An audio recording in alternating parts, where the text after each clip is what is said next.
I cried in the bathroom on day 3 of my first marketing job. I felt like I had no idea what I was doing. But what I didn't know back then is everyone feels exactly the same at the very beginning. So if you're thinking to start working in digital marketing, or you've been already in the field for quite some time, but you feel stuck, not sure what to do next, this video is for you. Over the last 10 years, I worked across content, performance marketing, growth marketing, and I know exactly what it takes to build a career in this space. So here are the 5 things I wish someone had told me at the very beginning before I actually started my marketing career. And if you're new here, subscribe to this channel. Here you'll find some marketing tips and tutorials that actually work today.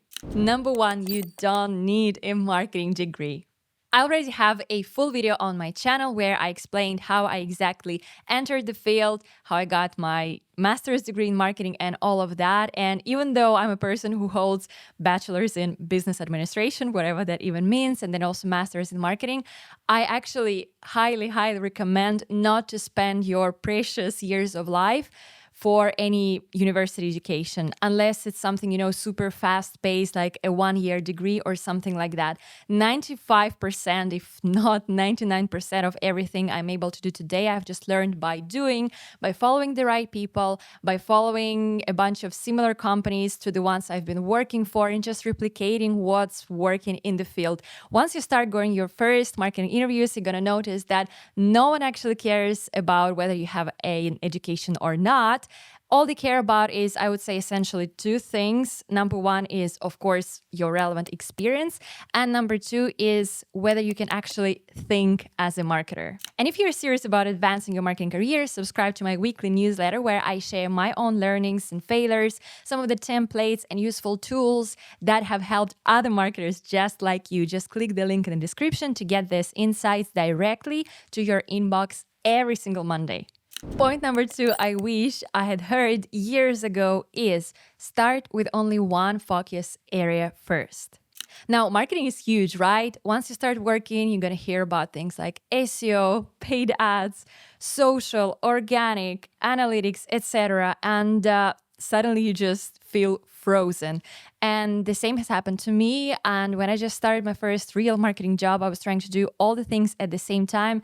Of course, it didn't take me long to realize that this approach just does not work. So I decided to pick just one area and to become as good at it as possible to prove that I'm capable of nailing one area of marketing and later on succeed in the next steps of my career. So I actually picked content, and I would say that this is probably one of the safest area to start with.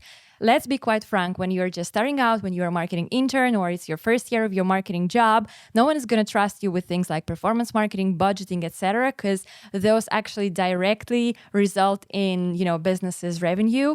But when it comes to content marketing, it's a bit of a safe space. So I was writing blogs, daily newsletters. I was diving deeper into world of SEO. And eventually, I actually succeeded in that. I think there's this still one article that is titled something like blog SEO or tips for blog SEO that I wrote back in 2016, and it still ranks among the top 5 organic results on Google. And I still sometimes stalk on its performance. There's still dozens of comments on the article, like how helpful that is, etc. So by using this content marketing project, I then proved my efficiency as an employee, and I got an offer after my internship ended to join the team full-time. Number 3, marketing is more than just creativity. When I first fell in love with marketing, I thought that all I will need to do is just come up with creative headlines and that's it. I was a little bit naive. I remember when we were doing my bachelor's in business administration, we had this one marketing course and we had a case study from McDonald's where they were describing in a super nice manner how their marketing team is coming up with these creative billboards or what kind of, creative strategies they do to make sure that the menu is diverse in each of the countries, depending on the market, depending on the preferences. And I thought that this is what essentially marketing entails. And I gotta say, of course, still up to these days, I do a lot of creative work. I really love coming up with creative content ideas or brainstorming yet another creative for our advertising campaigns. But what no one actually told me that marketing is also going through spreadsheets, running A/B tests, pitching for budget increase from your boss, prepping presentation to your team to showcase the results of your work. And it's all about dealing with numbers. So if you really want to grow as a marketing professional, you have to balance both creativity and strategic thinking. I think the best way to understand the importance of it is to maybe try your own side gig or even your own small business, because once you do that, you have a totally different perspective on how budgets get spent. For example, when I had a gap year, I was dealing with very limited budgets. I was just running marketing consultations for different businesses, for various startups. And that taught me a lot about how mindful I should be with every single penny I have. And imagine that you just run a small scale side gig project for yourself and you only have $10,000 to spend on it. Imagine how you would then approach spending this budget. So I think after trying something like this, once you go back to any corporation, you have a totally different perspective on how marketing budgets gets treated. The next one, the higher you go, the less creative work you'll do.